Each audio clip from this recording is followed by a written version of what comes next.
pesa ngai yango ngai na mitungisa te esunde mopesi miso na ngai beta beta te na saya Yesu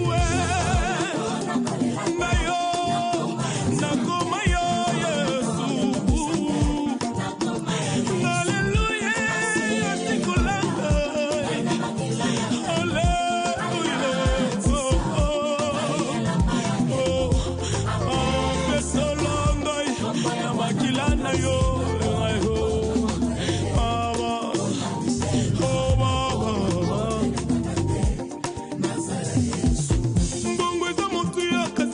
Mananga eleki mbongo yambala oyo ezailamba ya kembo miso yemesana komone lokote na bomoi nangai yambala sambo oyo ekomona eloko lipanda oyo ya muke bozomone zuwa nonse mvula mvula ekonoka wakabe ya komona nga mosali na yo nakokufela na ila maltete shama Salina kokufela na ila maltete yeso kinona mona babarbar babongola maloba ngai mosali na kolongwa mokilio na humiliation te ngana lenga lenga te na saya nzambe lisusu na depate pate alliance za makasi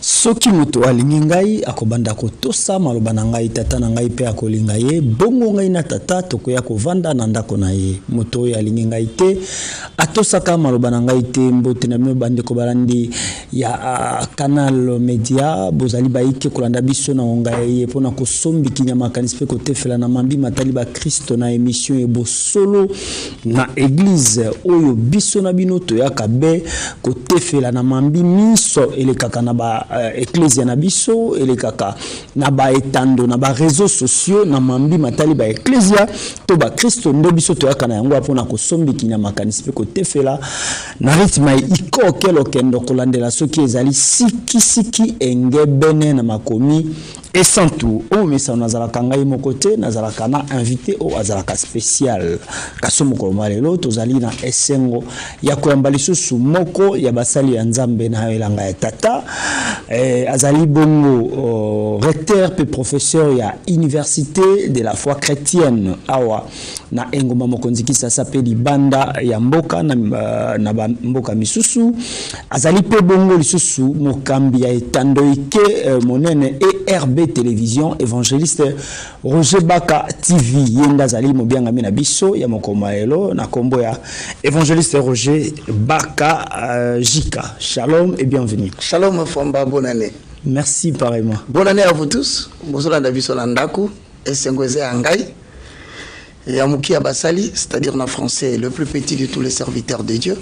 Naya lisusu kosola nabino. Merci d'abandonner vos petites occupations pour que boyo kabiso na émission oyasika na mbula yasika bosolo na église ecclesia. Merci beaucoup. Boleksangonga malamu na biso toyebi mukie, nous n'avons pas la prétention de tout connaître, mais la mission qu'on a biso bénéficier du peu que voilà, merci na équipe technique costaud ezako kambabiso fia lungela na bevitre na ipo na bande ko bike banso baliawa merci na DG Jacques Dikou Kalonge na ba yike bozali banda boko landa biso na ba réseaux sociaux boko landa biso na libanda ya mboka bozala ebele po mingi ezali ya koloba otokosombiki na makanisi na évangéliste Roger Baka. Évangéliste Roger Baka. Mon frère Fwamba. Tokolobela na bosolo na église presque ezana makambu mike nzike oyo ezako tukisa batu mitema bandi mebele lokola tosana na ebandeliane bakomi komona déjà bavure. Ya yambo tokolobela wa tokolobela bongo likambo ya polygamie to bobalami to benga bobalami to kindumba ya pasteur Kass. Oh, autiko bala 13e femme. Ya mi balo to kolobela prophétie. Oyo baninga na bino ba collaborateur to baninga na bino ba pasteur. o ba pesaki na mikolo mileki po te tozala ki toko déjà 2024 2023 ba baki élection et kozala te et salami tokolobela lisusu les pasteurs et la politique lelo basali ya nzambe ebele na kati ya politique misusu bayoki soni babimite batikaki babrebi balobaki nzambe na tindi bango bakende babimite alors makambo ezali ebele oyo tokolobela na cité kaka wana misato to bandi nanu na o etali pasteur Casse. OK.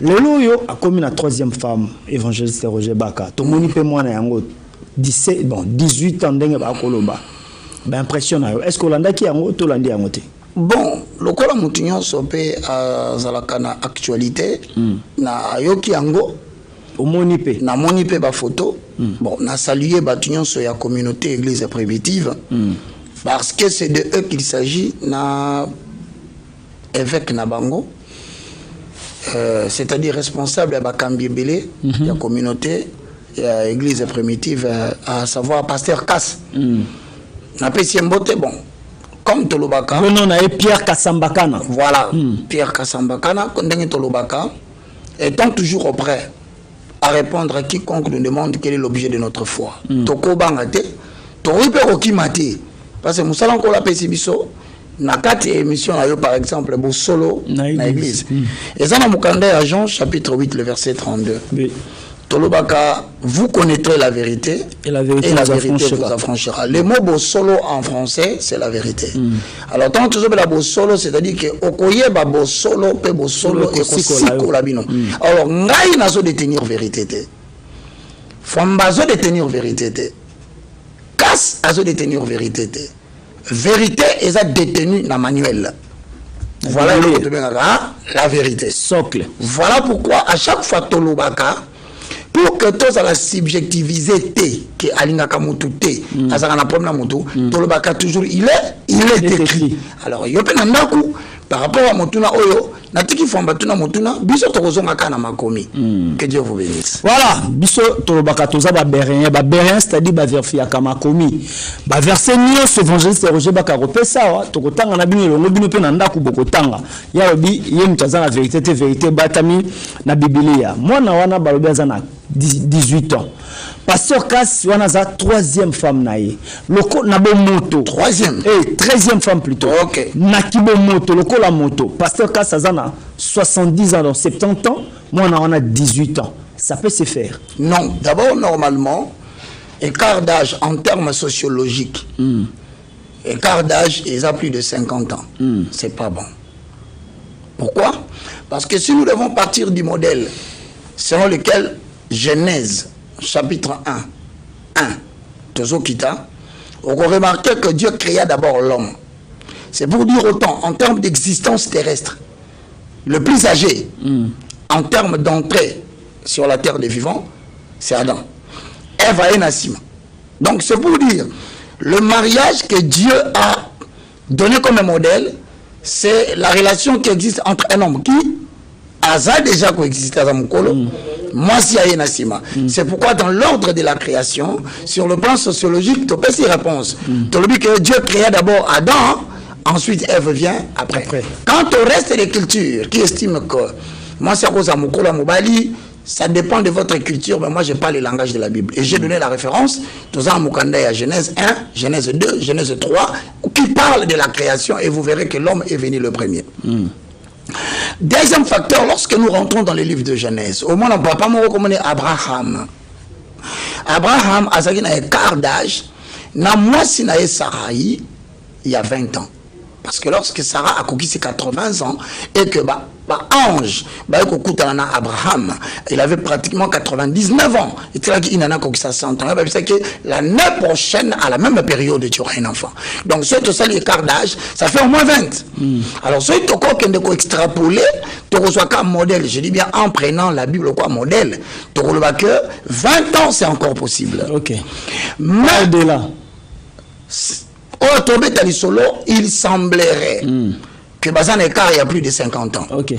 Donc déjà sur le plan organisme de la femme et l'homme, Et c'est Karmoko sur le plan biblique, parce qu'il s'agit d'un homme de Dieu. Donc, comme M. Libanda m'a comité, et ça d'abord quelque chose d'inconcevable.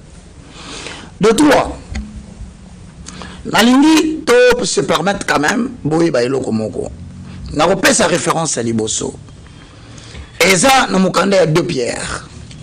Dans le chapitre 2, le verset 1, 2, 3, Totangi. Il y a parmi le peuple de faux prophètes. Et ça, katikati na bino, basakoli à lokuta. Donc, botaka déjà na kati ya mutu na bino. Et ça, réel. Que na kati ya makambu ya Bible, là où il y a des vrais prophètes, il y a aussi des faux. Tolongwe. Il y aura des mêmes parmi vous, des faux docteurs.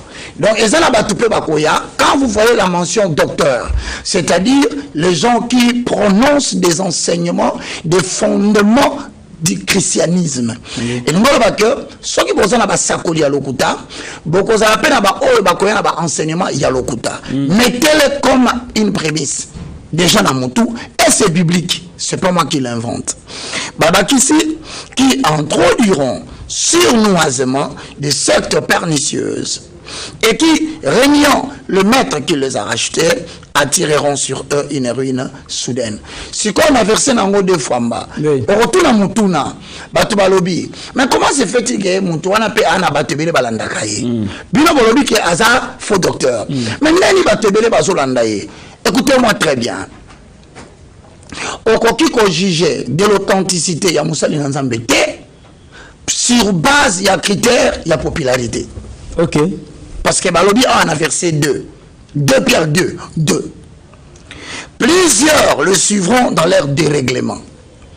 Et Belé Bakolanda Bango, na nolenge na bango ya kotika règle. C'est-à-dire, il y a des règles, le faux docteur dérègle. Plusieurs, na batu baebi makamba statistique, au comment on a la moitié, c'est-à-dire 50%. Mais si on a vu plusieurs, c'est-à-dire que batu balandier, légèrement, comme des gens au-delà de 70. Plusieurs le suivront dans leur dérèglement et la voix de la vérité sera calomniée. Donc, tu as batu, on va continuer à faire makambu yanzambi. Premièrement, baza bato yo baza dérégler. Deuxièmement, ba dérégler peut batebele balanda bango. Wana na pesi référence na pona nini avant na kota na likambo wana. Okay. Tona mukanda Jude. Oh, commandé par le prophète, l'apôtre Jude. Mais il a eu thème thématique principal naïe.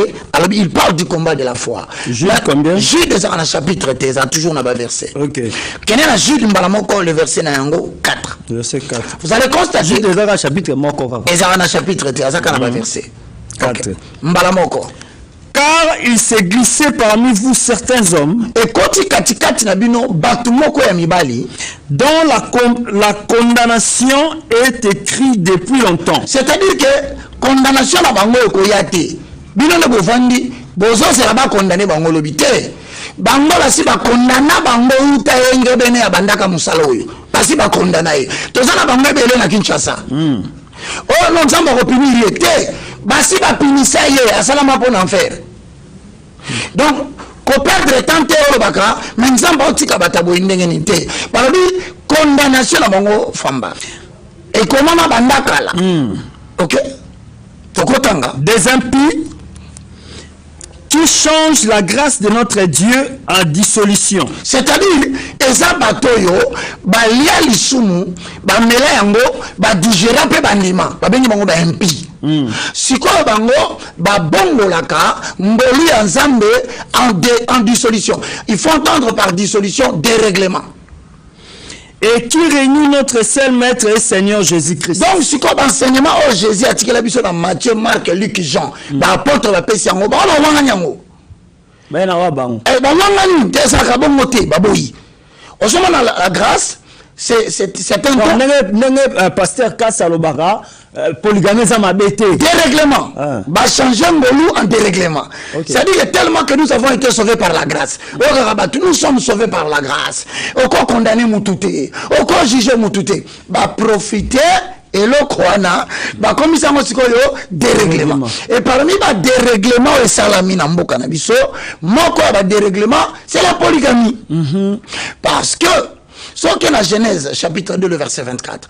Au moment où la Bible le dit, c'est pourquoi L'homme quittera son père et sa mère et s'attachera à sa femme. Tous deux, pas tous les trois. Pas à ses femmes aussi. Pas à 13 femmes. Ils deviendront une seule chair. Que l'homme ne sépare pas ce que l'Éternel Dieu a joint.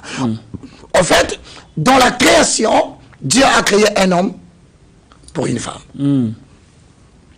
Mais maintenant, ceux qui changent la grâce de Dieu en dérèglement, va prendre selon le message Nabango, qu'un colo, alors le bagana était au cours de misa tout 4, même 13, au Bali Bango. La polygamie en état de droit. Donc, ce qu'on a foutu d'autres coutumièrement, parce que l'État reconnaît le mariage coutumier. Donc, à foutu Bongo, alors qui ça basi sur basi. C'est quoi pourquoi tu as un dérèglement? Parce que, et ça, la Batumususu, a droit à comment la basi à Tamisatu. Parmi Batu, au Bible, et ça qu'on interdire. A comment la basi, même pas mi balé. Tit, à ce réglementango, parce que, tit, à ce moko ya baye koli, on est responsable. Il y a communauté. Livre à titre économie na Paul. Or, on a 4 livres à titre, la thématique moko fomba. L'ordre dans l'église. Il y a un moment où solo, na 4 églises. Or, église, c'est un désordre. Et si c'est ecclésia, il y a ordre. Parce que, bon, tu as exemple, par exemple, est-ce que on a un site moi? Bon, nous allons les découvrir pourquoi dans le Bibongo. Parce que, vérité, c'est dans ma commis. Moi, je parle de Kasambakana. Je le salue. Mais à ça, représentant, il y a communauté. Autrement dit, à ça, évêque. Bokaka, Ephésiens 4, 11 à 12. Bon, confondant en évêché. Ephésiens 4, 11 à 12, en accord avec 1 Corinthiens 11, 1 à 2. Dans Ephésiens 4, 11, ministère majoritairement connu. Kuna baso régir ba apôtre, ba prophète, ba évangéliste, ba docteur, ba pasteur. Mais si koyo, dit, alobeli makambu ministère majoritairement connu. Alobeli bato baza ko sala ministère ya évêché. C'est-à-dire mission ya ko contrôler bato mususu ba benga na kata musala ya nzambe. Il y a un moment de déviation quand il a biso. Faut tout comme un point que c'est la réglementation moko parce que si la bimisi statut moko dans le règlement d'ordre intérieur il y a un lot comment qu'on a proposé peut-être dans mandature kotisika to benyango ne balobaka ordre de médecin, ordre des architectes. Faut biso peut-être à la réglementer par l'ordre des serviteurs de Dieu. Lequel ordre pousse tout serviteur de Dieu à se soumettre aux réglementations na kati ya doctrine. En fait, des ordres outils de wana. Famba togota ma titre. Oui, titre. Le chapitre 1. Titre chapitre 1. Tokoti.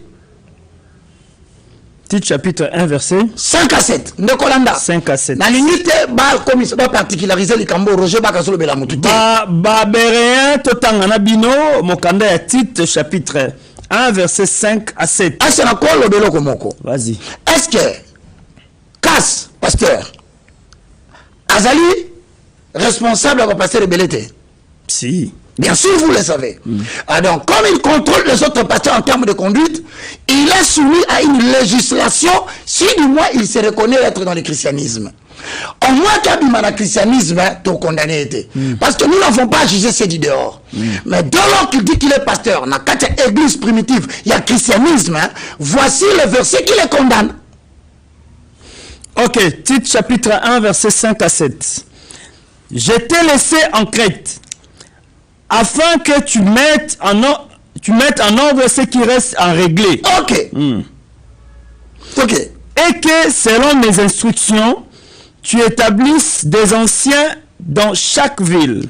Alors, c'est ici que on dit que, toi, c'est la responsabilité à établir le pasteur. Toi, c'est la responsabilité à établir les anciens. Toi, c'est la responsabilité à établir le diacre. à la manière du pasteur Cass qui était mon copain l'église na Congo. J'espère que moi ça va na province. Hein? Oui, à na Kinzamfouete. Ah, on dit que Azali évêque qui a pasteur à Kinzamfouete. Il y a l'église primitive. Alors il faut recourir. Na loko ba sengié, baka condamné était que suis moi pour le condamner. Maloba Nzambe. Totanga. 6. S'il s'y trouve quelques hommes irréprochables, mari d'une seule femme, il faut aller la carte mboko à la ville. Batumoko bazali irréprochable. Alors, si on peut comme évêque, à moins que le mois, on va aller dans la évêché parce que là réprochable. Si on a 4 bazali réprochable, les critères à l'iboso. Et il y a des affaires fidèles. Irréprochable après. Irréprochable, mari d'une seule femme. Au moins, tout ce qui va. À quoi? Mari dans un moment si moko. Mobile, il y a moi si moko. Or, dans les cas échéants, il y a combien de 13. Et il y a des affaires fidèles qui ne soient ni accusés de débauche, ni rebelles. Autrement dit, comment Yoko diriger Moussa Nzambe? Selon les Écritures, ceux qui bannent Oyoboti, bakangi moko ateka kadiamba. Olongo évêque. Misu Andumba. Bakangi mona note bakutaki na musicien chrétien moko bazalaki kosala ba tripotage. Olongo évêque. Bomo miloro to ba olongo la. Olongo. Parce que ba po ba établir ba évêque dans certaines villes. Mais yena nya olongo la yemo ko mukolo. Ya mwana siko mutalo lié c'est les Écritures. Et lorsque tu as utilisé l'autorité des Écritures, parce que Batumusu bakotika kosala bandimi, bakomi ba fanatique. Même face aux Écritures, pas question. Bon, si on va passer la bisoté, Aza pasteur n'a binoté. Azali, quelqu'un qui a été établi pour mettre de l'ordre, là où il reste à mettre de l'ordre. Ce qu'il y a un ordre, il y a un ordre diamba. Vous allez avec une dengue. On va dire, moi aussi, et créer un problème dans les réseaux sociaux. Donc, il faut, ceux qui battent Bakolongola yote, biso en termes des Écritures, Tolongolio. Ok. Tolongolio. Marie d'une seule femme. Or, n'a qu'à échéant. C'est le contraire. Azan a combien de femmes? 13. Bon, soit Azan a 13 femmes. Est-ce qu'il est conforme? Toturu Mutuna. Lungula baka, peut-être que vous avez kanda nanga, na lobaka makamba pasteur na binope. Mais lungula na makamba kanda, pour nous ça être parfait. Nous tous, nous battons, selon la mesure du possible, à ne pas devenir, parce que nous le lobby, malheur au monde à cause des scandales. Scandale koya. Mais mabe, nanzela ya mutu ekole. J'aurais voulu, personnellement, à l'ère des réseaux sociaux, pasteur Cass, Yamoko, Aleka, j'espère, Aleki non t'es, on dirait Zoleka Aleka. D'abord, moi je l'inviterai personnellement, peut-être dans CME, ceux qui a CP là, Toya Tovanda, toi maintenant qu'on réfléchit, peut-être là ça a raison à Yazobale là-bas, parce que. Mais bien sûr, Toko qui m'a toi la TVT, Toko qui m'a la télévision, c'est le mode. Il y a proclamation ouverte, il y a parole de Dieu Tondimaki. Ce qui te koya kovanda pour l'édification, afin d'éclairer, mais na kao yo papa nanga, na oba sounini.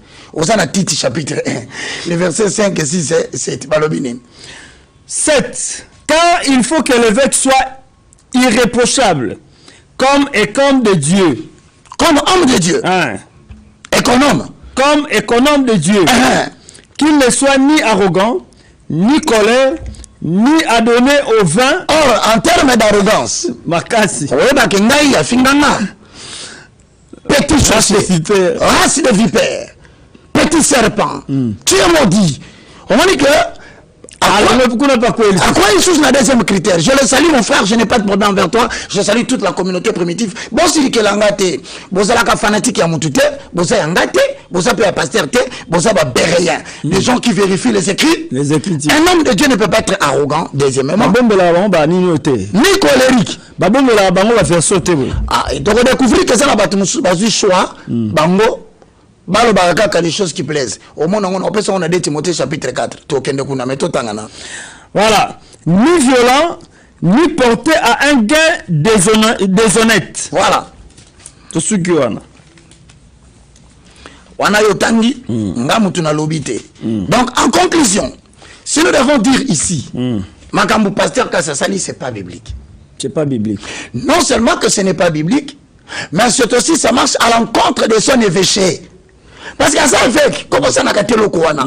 Celui qui aspire aux fonctions d'évêque, ah, bah, ça clair. Il faut remplir les critères au Nyonso.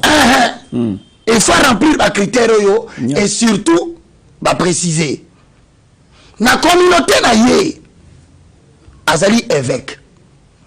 Et comme il est reconnu sur le plan ecclésiastique as évêque, il doit faire de son mieux à Kamata 12 au Bazawana. À libérer Bango. Bon,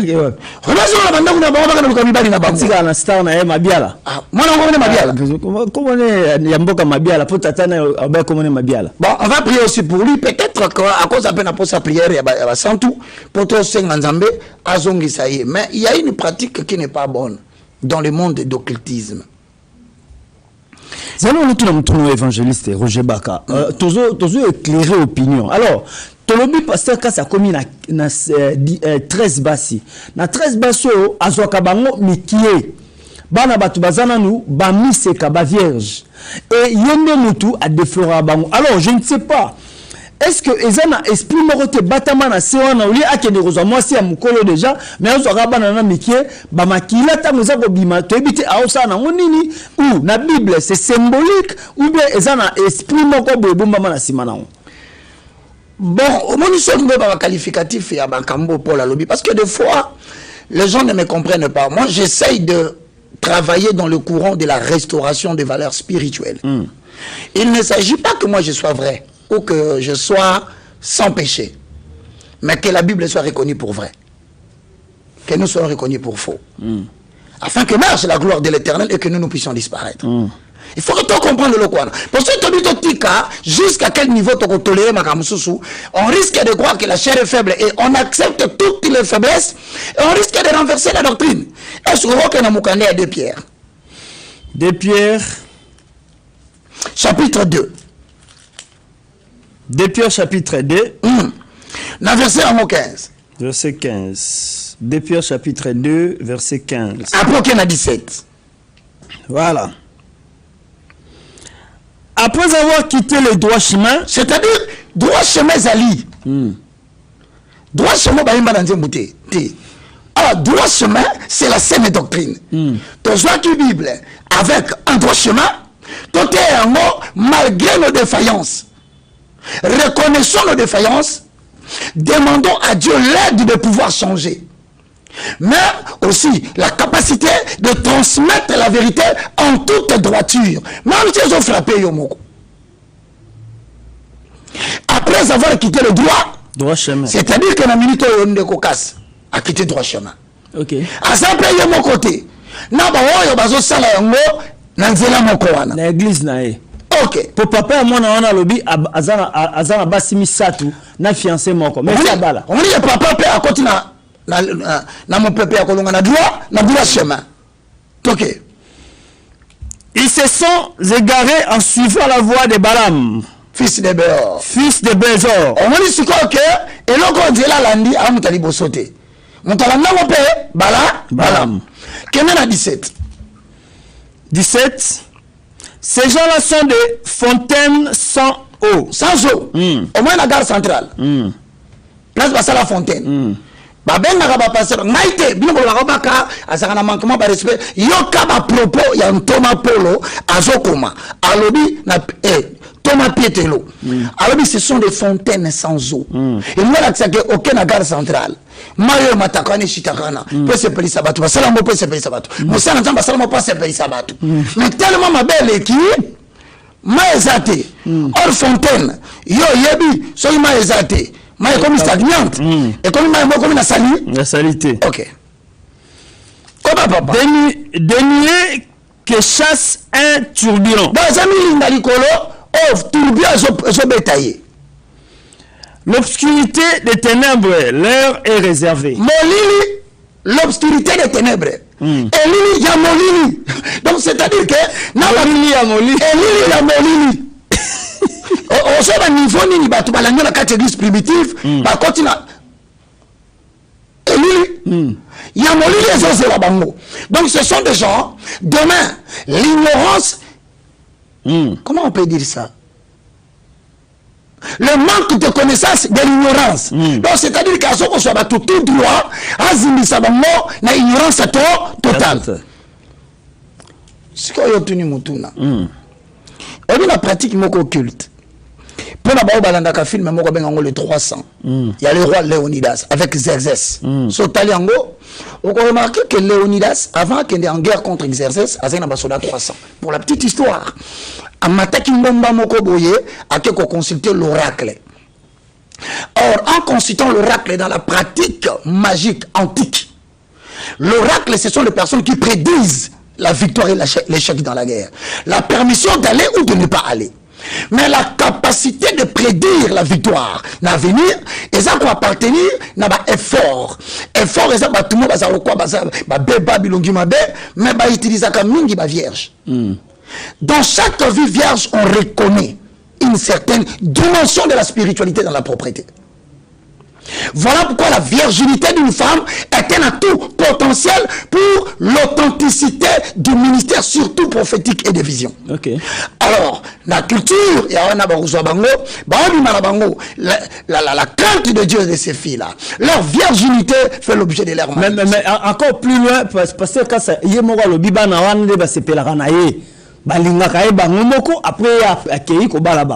cela reste encore à prouver parce que cette déclaration mon konaye moko pa le bati na banda ko linga déjà banda kala mais souci na ngeza ki bala ngai est-ce que moi no azana kati ya mulili akoma na monoko ngando parce que molili ya elili ozali atolobino bien molili l'obscurité des ténèbres est réservée molili ya molili mutoza mulili ya mulili yo imaginez la mulili ovandi ozotambola na mulili mutazone mayo na mulili bogo bandanga nini ke ngando azana mulili autrement dit mutasutuka kaka na kati ya guerre ya ngando sako ati bazokumba batu na mulili famba. La meilleure façon de détruire la spiritualité d'une personne, la meilleure façon de détruire la spiritualité d'une famille, c'est basé sur le rôle de pasteur. La meilleure technique pour abrutir tout un peuple et le garder dans l'esclavage, c'est de perturber seulement sa spiritualité. Donc ce sont des gens qui entretiennent l'ignorance. Et en général, dans le Congo, et comme ici, sur un niveau, comme un peuple abruti. Au moins, la tête de Kinois, comme il face à tout, il ne réagit plus rien. C'est-à-dire que même sur le plan politique, au moins, ça les autres débordé à la limite. Ça frise même la bêtise. Au moins, les Kinois. Pourquoi? Ce sont des hommes, entre guillemets, appelés pasteurs, qui entretiennent l'ignorance du peuple et qui leur dit Dieu va faire. Au moins, et par là, na profitera na banabino que ça a deux choses dans beaucoup. Surtout tellement les mots plus totés. Et qu'on crée un peuple avec un futur faible. Makamba Nzambe, Makamba politique. Voilà les deux fléaux. On est dans Simba Afrique, à maîtriser Afrique, surtout ça la tension T. Makamba Beglizo, Nalolenga Zokendele. Certains sont utilisés par des politiques pour abrutir le peuple. Par exemple, la Kaoui.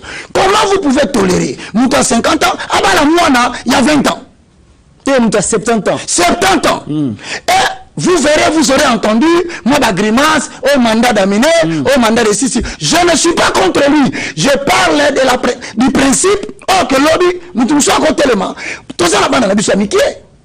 Ministère à genre et famille, vraiment. La question, c'est de savoir quelle est la position de maman. Vraiment. Parce que à la veille, il y a 2 mois, au mois de mars, j'aurais voulu soit vous laver Pasteur Casse, parce que beaucoup voient qu'elle est opprobre dans les réseaux sociaux. S'il a raison, vous devez démontrer sa raison, mais au moins, elle va la laver par la justice. Papa, moi, na wana na landa ki alobi, moi na bolanda tai na yete, azamukolo na kati. Autrement dit, après ça qui date de naissance na ye. Si cela est vrai, ne jetez pas l'opprobre sur le pasteur Casse. Ça ne sert à rien de condamner. Arrêtez 3 pièces na ye bien assorti en dimanche jusqu'à 18 épingles. Alors je reviens de la OCP. Non mais papa, franchement tu vas CP là. Baembaka, ce qui nous n'a pas c'est là, mon bali. Mais si sikoyo na réseau social tous a quand même un peu d'impartialité hein au moment que pasteur Rabali moi si papa le dit azui d'autres parce que azo reconnaître moi na za mukolo na kati mais si on a réseau social pour condamner la seule façon de trancher le problème pour passer ça casse à la laver il faut revenir à la justice bah ben bah bimisi attestation ou bien acte de naissance bah prouver un mot biso tu le dis na TV tu le dis passer et si il passe à félicitations aussi moi na batakola na kati mais bon tout qui a mon kakabe société bandi koloba jusqu'à ce que baka tanga olo na TV on y a la kisaganine bon na la kisanine c'est mon problème ce qui passe mato ina milai mato ina ngesanine donc vous comprenez que nana na mona nanga 16 ans dans 2 ans peut-on peut ça nana tu peux se casser mona on vient dans 16 ans mon cher dans 2 ans so remarquer ngabia on remarquer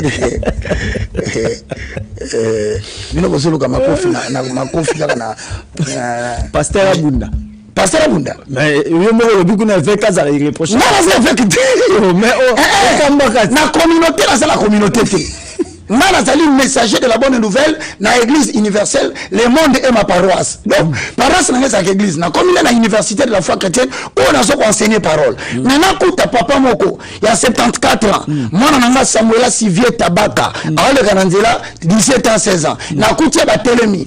En tout cas, à ça les faire, ils en a 16 RT. Et ils en a 15 RT. Ça on pose à 23h, 22h. En tout cas,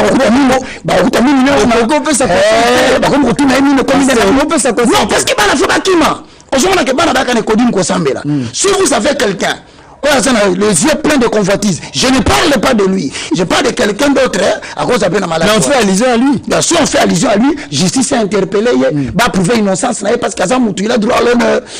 Voilà, merci beaucoup, évangéliste Roger Baka. Le temps nous fait des photos, côté dans le mbango, ma camarade prophétie à ma pasteur, ma collègue dans le pasteur Roland Dalo, collègue dans le pasteur Joël Francis Tatou. Ma pessibiso ma prophétie, le lot à Watoza, vendredi, lobby samedi le 20, Fatih Beton a prêté serment. Joël Francis a lobby, ainsi dit l'Éternel. Sinon, Bokate Loboko. Ce qui est élection, ça n'a pas élection en 2023. Nzamba la raté, élection salami. Ok. Si qu'on Nzamba Kosi, toi Kosité. Bon, Nabandi Boye rapidement. Vous devez savoir d'abord une chose, hein, que le ministère prophétique tire son origine d'une institution en Israël. Et Zeloko et Banda Awate et Banda en Israël. De deux. Il y a deux types de ministère prophétique. Naïbité Roland, que je salue. Apôtre Roland, Roland Silika. Bon, ça va. Je m'excuse, mais moi, on m'a besoin d'un baka pour mes athées. Apôtre Roland, il y a Philadelphie. Ok. Il y a apôtre national. Non, au moins, il y a un mingi.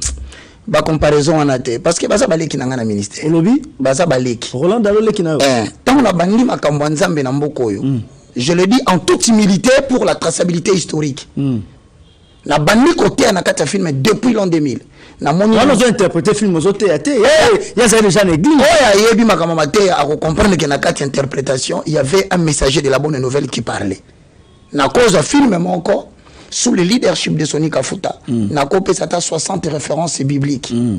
Ok, je prêchais au travers le cinéma. Alors, à cette époque, comme la Bible dit, Paris Jean-Baptiste. Il y a un déjà. Non, et ça, ça qui balait qui va sauter. C'est belé, ça y est, mon côté. Ça qui déjà l'ONU, ça c'est le Philadelphie.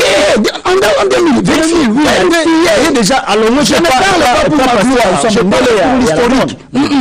N'importe quoi, je te confirme. Basé belé, ça y est, mon côté. Quand on a tenu mon image, boy, tellement de fois comme belé, na si na oubeli na musalo, ba yebi, ba tobele ba na mboko ba bikeno baka, abandi ba kamanzambe na TV, ba passer de belé, basé belé na kopesa bango bongo matakate pour un évangéliste. Non, ba matakate na bango bazayi ba passer ba comme ba. Dieu ne travaille pas. Deux matata. Au moins ni buzo beza la mboko na biso bazo entretenir ignorance. Dans le ministère on ne monte pas. L'évangéliste n'est pas plus grand que le pasteur. Le pasteur n'est pas plus grand que le docteur. On peut quitter on a c'est le moindre de le moindre évangéliste parce que on peut comprendre que Actes des Apôtres chapitre 26 le verset 16 voix Je t'ai fait sortir du milieu de ce peuple vers qui je t'envoie, afin que tu leur ouvres les yeux, que tu leur fasses sortir les ténèbres à la lumière, de la puissance de Satan à la puissance de Dieu. Nana mutuna dépeuple la camp de l'ennemi. Mais il plaît à Dieu, à passer la capacité, il y a qu'à comprendre les vérités fondamentales du christianisme. C'est là où les gens qui me disent docteur, certaines personnes qui m'ont suivi à travers le langage prophétique, bah comprendre que et Salima. Mais ne pas un prophète, celui qui prédit l'avenir seulement. Combien un prophète était parce que à prédire à venir. Na cadre wana kozanga. Tangela ka komba passer na robiso ata 4-5 non ba inasima. Te ngana tanga te Rolanda loto za Rolanda. Na saluer notre national. Je le salue et je reconnais son apostolat. Na reconnaître que Azo Petre, la pasteur Ken, Toms, c'est quelqu'un que j'ai apprécié. Même Francis Akomaro ignoré ma utakuna. Francis Azaruna, il me semble bengana kaye pour des bévues. Il me semble. Mais alongwa comment on a il faut mettre le feu dans la place na yango. Congo. Alongwa kate. Balongwa te balongo laye pour des bévues semble-t-il. Excommunier une église. Excommunier pour des bévues semble-t-il. Roland a mieux placé pour nous expliquer makamwana, même maturité na yesala qui a préféré alongo laye, alo belo côté. Tolo baka makambundinga za. Je n'ai pas porté atteinte à Francis Tato en disant cela. J'ai retracé la vérité. Mana za pas sonika futa balongo langate. Babengana ngaite babengana tout le tout ça par rapport au général Sonika Futa Rockman. Mais dans zone la kaona bisayo na ebité. Moi je pense que les écritures sont mieux placées. Lorsque tu vois dans le livre de Deutéronome chapitre 18 le verset 18, aucun amokande à Jérémie chapitre 1 le verset 9. Zamba lobi na Jérémie, vois, je prends ma main, je mets dans ta bouche. Et l'Éternel lui dit Aujourd'hui, le prophète Zakaka Moutouté, Oyo, a son prédit l'avenir. Derrière, on est belé à Kinshasa. Pour le besoin de la cause, le temps est petit. Accordez-moi la faveur, on a expliqué Bino. Le ministère prophétique tire son origine dans Katia Israël. Bon, solo l'église Ndéangoa. Ce que l'on yeba Makambuya prophète, il faut autant oser 4-6. Alors oui, mon peuple périt faute de quoi? Il s'agit de quelle connaissance? Parce que Osée a un prolongement du bras prophétique du ministère de Moïse. Donc, Azo rapporté partout, enseignement à Pentateuque. En fait, donc, Osée Zoluba, que mon peuple périt faute de connaissance, à la fin, il devait dire périt faute de la connaissance du Pentateuque. Autrement dit, le ministère prophétique dans le cadre de l'alliance, fait de l'Éternel le Seigneur d'Israël. On comprend. Et Israël devient le peuple vassal. Moana Moussala et Nzambi. Ok. Livre, c'est quoi? Il y a Deutéronome. Oui. C'est le traité de l'alliance qui répertorie les articles. Donc, on a Deutéronome 28, Deutéronome 29, si tu obéis à la parole de l'Éternel. 29, si tu désobéis à la parole de l'Éternel. Et ça, par article. Donc, il y a le loté, s'il te plaît. Au terme à Congo, au moment de Congo, le loté au terme, il y a Deutéronome 28. Pasteur, tu péris faute de connaissance. Alors qu'on nous dans Deutéronome 28. Et ça, ensemble, il y a un article, où ils ont constitué traité de l'alliance, il y a Israël et son suzerain le Seigneur. Et Talika Kabango. Parce que là, on utilise la condition optative, c'est-à-dire option. Mais dans le Nouveau Testament, nous avons géré par la bouche de Jérémie. Alors, ce jour-là, 31, Jérémie, je prendrai mes paroles et je les inscrirai dans leur cœur. Mon connaissance, c'est important. Ils seront mon peuple et je serai leur Dieu. Mais si on a cadré l'alliance, fonction prophétique et zanine, c'est que le prophète apparaît comme un émissaire.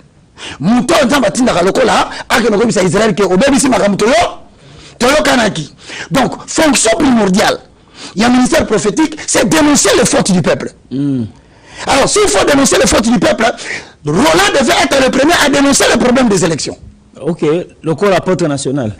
Parce que fonction prophétique, ça, il y a eu des irrégularités. Donc il devait être d'abord le premier, en tant que prophète de Dieu, de dénoncer les fautes des dirigeants et de diriger. Mais on n'a aucun yango, parce que on a un problème.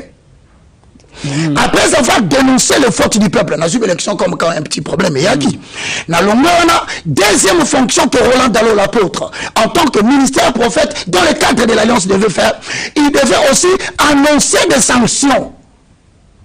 C'est ça un prophète. Que le col a bossali boye. Tala mabe boye.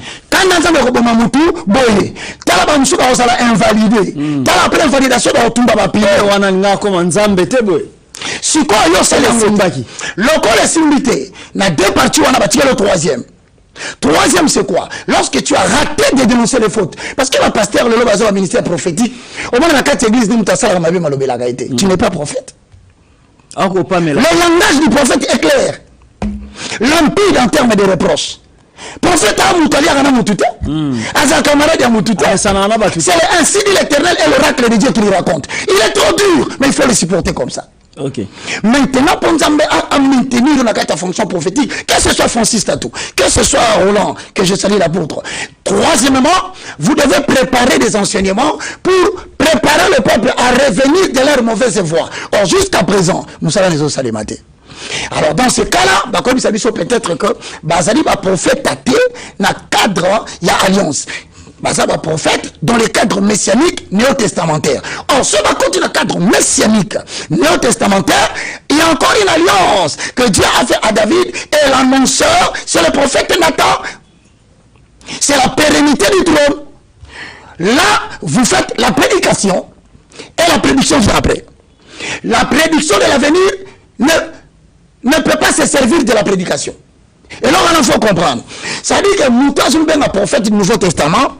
Première prophétie par excellence, c'est la parole de Dieu. Nous avons fait notre ministère prophétique dans le cadre néo-testamentaire. Donc, prophète Roger Baka, non pas pour prédire l'avenir, mais pour annoncer les vérités inspirées de l'Éternel. Okay. Ce qu'on attend au lieu, nous avons deux choses.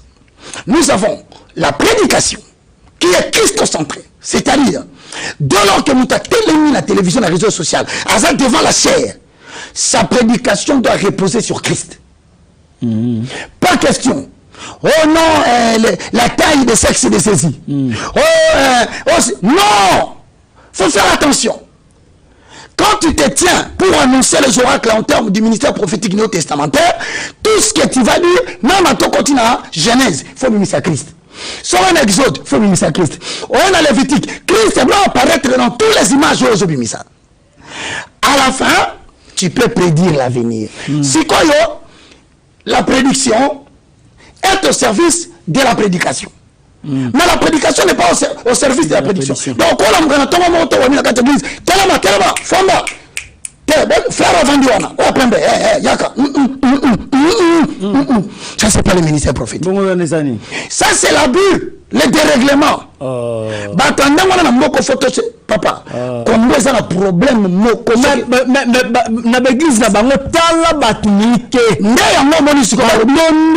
parce que prophétie Zali, frère, sous-vêtement rouge. Ce n'est pas le ministère prophétique.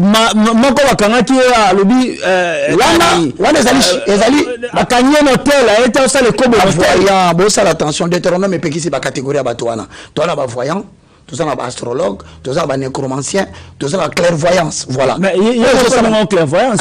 Oui, clairvoyance, et à travers un ange déchu, ou à la capacité, il y a travailler pour la prédiction des événements chez les prophètes. Expliquer, il y a prophétie. C'est la clairvoyance. Clairvoyance, ils ont travaillé dans l'ange Samaël. Il y a un ange. Parmi les anges chassés du ciel, il était désobéissant envers Dieu. Il avait la fonction de la voyance. C'est-à-dire que quand Dieu veut faire quelque chose sur la terre, il passe par ses anges au basal, action d'opération. Mais là, parmi les désobéissants, ange moko comme Samaël, Kanga Yangolelo. Samaël appelle sa capacité à clairvoyance. Clairvoyance est différent de la prophétie dans le sens que la prophétie dénonce les fautes, annonce les sanctions et prépare la prédication pour amener le peuple dans l'ordre. Voilà pourquoi dans 1 Corinthiens 14, le chapitre 2, le verset 3, c'est lui qui parle la langue, parle à Dieu. Il édifie l'église. Le console et l'exhorte. Au contraire, celui qui prophétise, il édifie l'église. Donc ça veut dire en d'autres termes na clairvoyance au moins mutu akoyebisa yo passé na yo. Et puis ça va tomber vrai parce que c'est de l'authenticité, il y a un salam comme deviner. Yo tu ça les ko beaucoup ya kia wa clairvoyance. Clairvoyance. Sous-vêtement à pembe.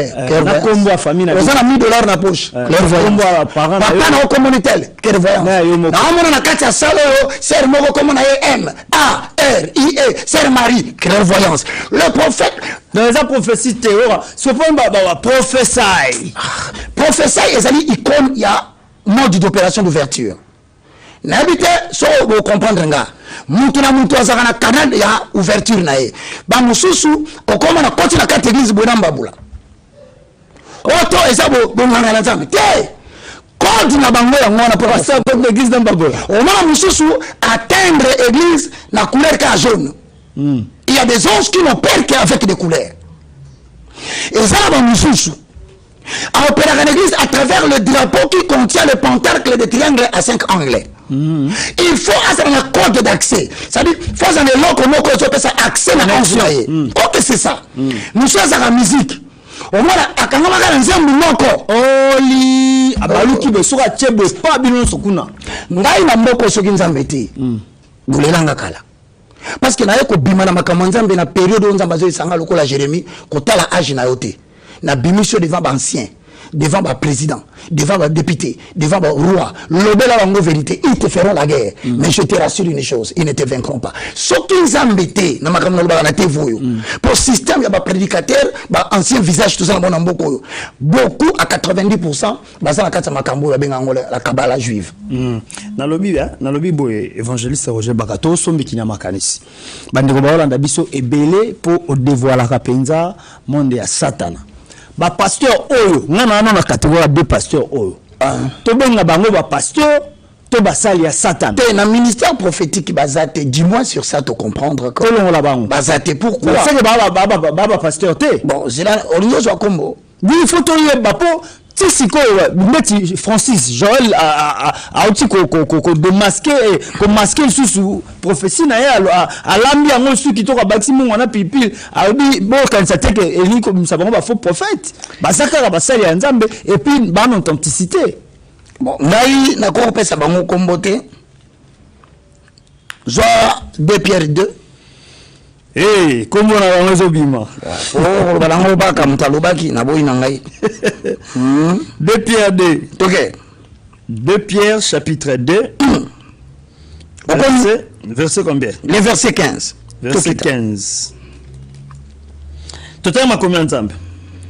Après avoir quitté les droits chemins, ils se sont égarés en suivant la voie de Balaam, fils de Bozor, qui aimant les salaires de l'iniquité, mais qui fut repris pour sa transgression, une ânesse muette, faisant entendre une voix d'homme, arrêta la démence du prophète. La démence de qui? Du prophète. Démence des années. Les années. Max Mbenga peut-être candidat malheureux, mais heureux toujours avec Christ. Donc, la démence du prophète. Tala. Et ça, le prophète a besoin de démence. Je crois que les Français sont dans le lobby à Balobao, baka fingi bato. Te loba yango. Balobi basa maboma. Mais démence na Bible les années. Le cas dictionnaire tangamo Wikipédia, démence du prophète, c'est-à-dire c'est le prophète ba prophète à maboma. Il y a la folie. La folie. Naïté, pardon. Oh, non, c'est la raboyo bakawana, abanga bayayate. D'abord, Obenga Yaya, c'est entre nous par respect. Naï, na bani musa nzambe kala. Yango bosa mkolo Roland Dalo. Na ministère. La borne mobimbe bien. Mon cher, on dit que tu as tu vas matissa. Dans le moindre, bon mon araga ndete le moindre en donc qui azam tuma bandi magamanza mbolu nazo kende siko 26 ans de ministère. 26. Ah mais ça on muketi. Ce qu'on a 26 ans voilà, naza bayaya. Oh natala kana respect. Deniles Soni Kafuta. Deniles pe yana yo. Kizamina Kibila. Deniles gas. Albert Kanken. Deniles. Non, Deniles je crois, ça je ne m'abuse pas. Période ni no pasteur pour nabika bandate mais nabika que pasteur Sonia pesa kaye gilet. na stade. Mais je ne me rappelle pas exactement l'année. Vous comprenez? Mais au moins, dans ça, on a né. Oh, dans le but, c'est ça propre. Quand ça veut dire ce temps, il propre. Dans le but, c'est ça propre. Dans le temps, bandera. Dans ce temps, on a né. Ok. Après, on a né. Celui qui a foutu à Rockman. Tambuluko qui était? C'était Néné. Tambuluko qui sonne à foutu à Kiziamina. Bishop. Albert Kankenza Monambo. Oui. On a archevêque, Bishop T. Bon, ça dépend. Parce que de toutes les façons, on a commencé par archevêque à Zalade.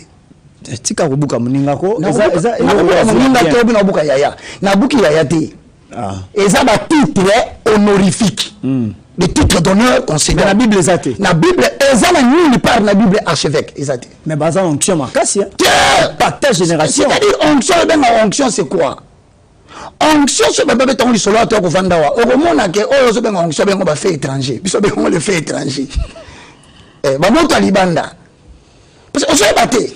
Par exemple, dans beaucoup de choses, comme onction, na Congo, on met sur la neige. Voilà, en Afrique, on met sur la dépôt. Mais au dépôt, on met sur la neige. Ça peut pas na yo.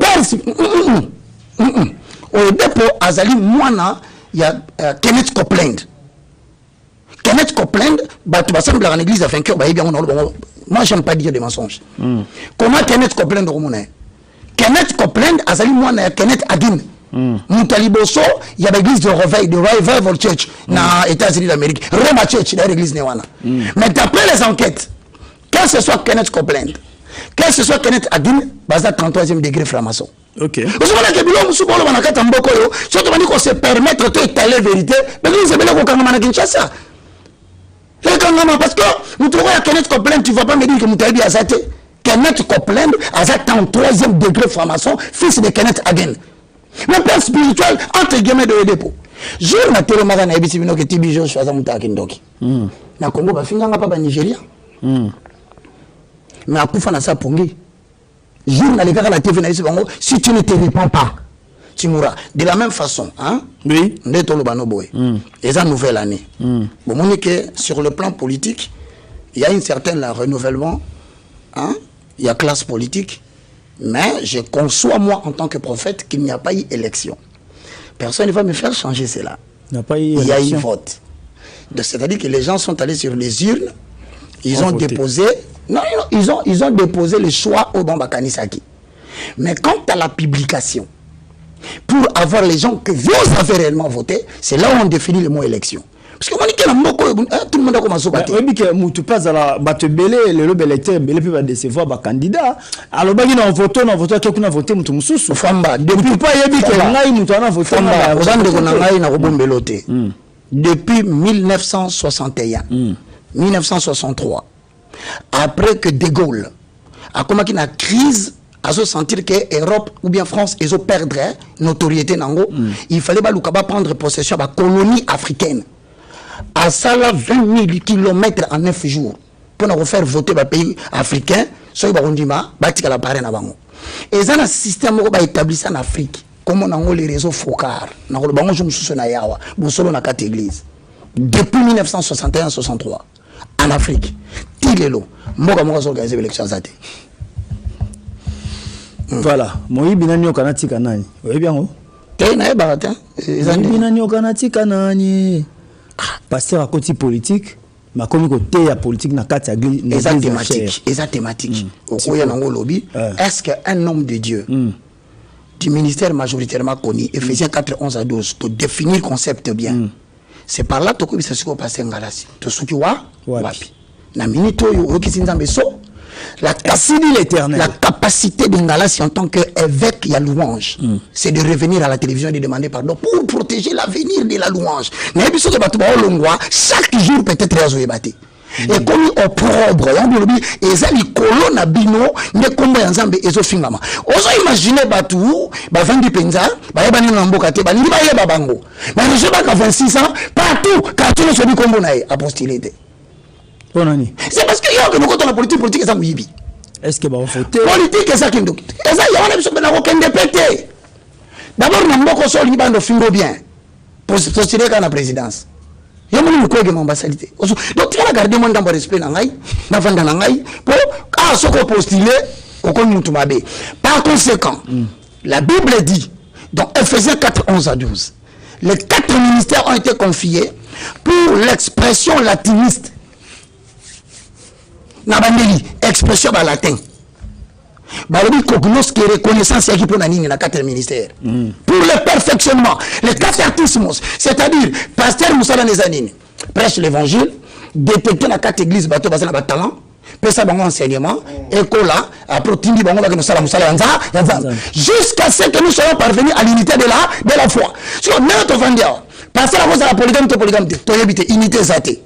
Non, tu connais ce qu'on a dit. Parce que la cause de la politique, tu y habites. Ça veut dire, on a 5 ans, tu créé, ancien, il y a la foi. Ok. Bon, autrement, on va perdre la foi. Bien, on a une émission, tu as connu la doctrine. Parce que la doctrine, c'est papa moko qui n'a pas à Katili Kambu. Parce que comme on a lancé là, c'est qu'il y a un mal sous le pasteur au bazan à Congoté pour lobby déjà dans l'investiture, nous sambe la peau. C'est pasteur à Ghana. Il y a Congoté. Au moins, il y a bon. Alors, le cas pasteur à Ghana. Donc, comme je demande particulièrement à la présidence, si c'est un prophète de Ghana qui va mettre la main sur le premier citoyen qui incarne les destins d'une nation, étudiez bien l'histoire du Ghana. Un homme ne donne que ce qu'il a. Étudiez bien l'histoire du Ghana. Vous verrez que le Congo est un pays atypique. On ne peut pas imiter n'importe quoi. Nous allons le voir. Si c'est tel est le cas, je le dis la vérité, en tant que spirituel, tout le monde dans le but qu'on va présenter, dans le but qu'on a dit, ce qui nous a président le Boko, Azam Moutaouti na Ghana, Asalam devant tout le monde. Sachez que la RDC, c'est un pays atypique et étudiez bien l'histoire du Ghana. Et vous remarquerez que dans la suite des temps, un homme ne donne que ce qu'il a. L'histoire du Ghana va nous suivre. Mais je préférerais, ce Bolandais, monsieur avant, garder ça en coulisses. C'est votre foi. C'est votre façon de croire. C'est votre père. Faites-les en coulisses. Mais en public devant les ancêtres de la RDC. Sur la place du 4 1959. Là où les gens sont morts. Je te conseillerais, place Bouvandi, pour ça la prestation des serments constitutionnels. Mais Monsieur le Président, si vous me suivez avec le conseiller, trouvez un temps. Nous vous donnerons une certaine stratégie pour le faire. Bon, déjà, bâtir un programme, bâtir un casse. Bon, un programme. Bâtir un, oui, et toujours, ça n'a pas fait son information. Pasteur. Pasteur, mon côté à Congo, on a la coutume à Mokoyo, Batouassa Bamanki, on a atterri à l'Obéli Bango Azati. Batouassa Bassia Batouassa Bango Azati. Basili Bakisi Azati. Pasteur, non, sur la Tangi Tangi Minokoba au Baté, comment vous pouvez demander la nation, Bagano Mata Mutumoko, avec le président Maboko. Non, non, pasteur, non, la richesse à Awa. Atayo Moko. Non, mais il a pour se recommander. Il faut battre le bas, mais tu vas dans le yo. Tu remarques puis tu observes. Parce que quand tu as présent le bourg, ce qui va te famba. Quand tu as présent le bourg, ce qui va te. Au connu n'attend yé. Nous allons rejoindre si à mon tout. Il y a une zone là. Na pas na yé. Beaucoup de gens vont se président au jour si à moi. Alors si on commence la fonction va te. Voilà, tu comme la souka numéro de téléphone, bande bonjour wapi. Bisous dans l'université de la foi chrétienne auto parfaire connaissance ya peuple de Dieu. Dans une église était Boulimbisanga, dans une université de la foi chrétienne en sigle UFC. Étudiant balandara biso na YouTube na IFC Sion TV ou bien na nouvelle tendance. Université de la foi chrétienne ezaka pour na pastorité. C'est pour mutu na mutu ay banza mende na betali solo boy. Parce que l'église à Congo est caractérisée par des cultes matinaux. Bagangi Bible répétition biloko na mboka. Ils ont aidé les chrétiens en tant qu'exercice spirituel. Mais quand tu n'as jamais codifié un chrétien fort capable de défendre le christianisme comme je le fais. Venez nombreux sur l'université de la foi chrétienne. Pasteur ou pas pasteur, tu peux faire un diplôme. Biso to format ramutaye ba Bible sur le fondement. Tous en avenir Congo numéro 5. Et en a Kitambo référence entrée camp Babylone. Tous en mercredi na samedi. Tu vas dans 7h30, 2h30 minutes aussi d'ici. Na commis 8 livres. Na zana ba livre 8 on appelle ça kakour. Souci nangeza, toi à l'université catholique. Souci nangeza toi à l'université kimbangiste. Musulmane, mais église, il y a christianisme, au baso ça la pérennité de l'enseignement christianisme dans l'authenticité na Congo Voilà pourquoi je vous exhorte, venez nombreux, l'inscription est gratuite. Pour tout contact, c'est le plus 243 90 79 66 785 plus 243 90 79 66 785. Je veux dire à la présidence, n'essayez pas en public de présenter un étranger qui mette la main sur le président de la République devant les yeux de tout le monde. Vous êtes en train de provoquer l'humiliation des dieux de Kimbangu. Vous êtes en train de provoquer l'humiliation des dieux de Kimpanvita. Vous êtes en train de distraire et de déranger le dieu de Haïdine Abala. Vous êtes en train de déranger le dieu de 4 messagers. Et vous êtes en train de déranger mon Dieu. S'il vous plaît, je vous en supplie, ne le faites pas.